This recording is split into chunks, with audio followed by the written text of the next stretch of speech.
আবু মুসা আশআরী রাদিয়াল্লাহু থেকে বর্ণিত রাসূলুল্লাহ সাল্লাল্লাহু আলাইহি ওয়াসাল্লাম বলেন, এই জগতে কোনো সত্তা অন্যের দেওয়া কষ্টের উপর এতটুকু ধৈর্য ধারণ করতে পারে না যতটুকু ধৈর্য ধারণ আল্লাহ তাআলা করেন।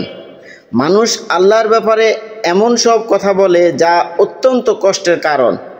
কেউ আল্লাহ তাআলার জন্য সন্তান সাব্যস্ত করেছে, যেমন খ্রিস্টানরা বলে ঈসা আলাইহিসসালাতু ওয়াসসালাম আল্লাহর পুত্র, নাউজুবিল্লাহ।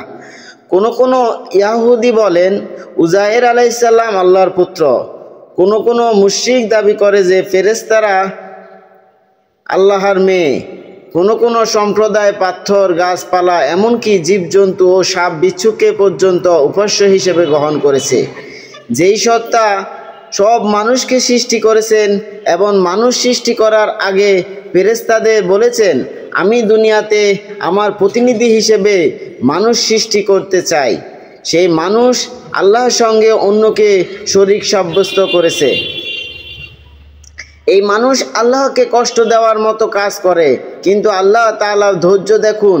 কাফের মুশরিকদের এমন সব কাণ্ড দেখেও তাদেরকে শান্তি ও নিরাপত্তা দিচ্ছেন, তাদেরকে রিজিক দিচ্ছেন। আপনি হিসাব করলে দেখতে পাবেন পৃথিবীতে মুশরিক এবং কাফেরের সংখ্যাই বেশি, সর্বদা তাদের সংখ্যাই বেশি ছিল।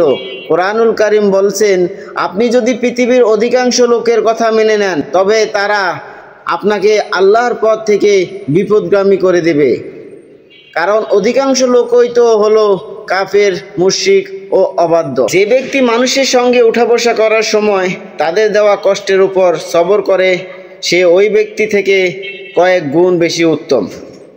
যে মানুষের সঙ্গে মেলামেশা করে না, তাই তাদের দেওয়া দুঃখ কষ্টে সবর করার সুযোগ পায় না। মনোমালিন্য ও শত্রুতার বড় একটি কারণ হলো অন্যের দেওয়া কষ্টের উপর ধৈর্য ধারণ না করা। সমাজবদ্ধ জীবনে অন্যের পক্ষ থেকে কোনো না কোনোভাবে কষ্ট তো পৌঁছবেই, তার উপর সবরও করতে হবে। বদলা আল্লাহর উপর ছেড়ে দিন। কেউ আপনাকে কষ্ট দিলে আল্লাহর হস্তে তাকে মাফ করে দিন। বদলা ও প্রতিশোধ নিতে হলে তাও আল্লাহর হাওয়ালা করে দিন, কারণ নিজে বদলা নিতে গেলে তার সঙ্গে ঝগড়া ও কলহের আশঙ্কা আছে।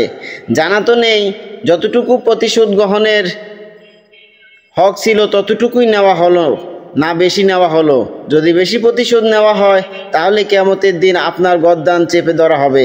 সুতরাং প্রতিশোধের পর্ব আল্লাহর উপর ছেড়ে দিন। সবাই নিজ নিজ দায়িত্ব পালন করে যাবে। অবশ্যই এখানে একটি বিষয় বুঝে নেওয়া দরকার। আল্লাহ এবং আল্লাহ রাসূল সাল্লাল্লাহু আলাইহি ওয়াসাল্লাম সর্বদা মানুষকে এমন দায়িত্বের প্রতি মনোযোগী করেছেন, বলেছেন তোমাদের দায়িত্ব এই তোমাদের কাজ, তোমার কর্মপন্থা এই হওয়া চাই।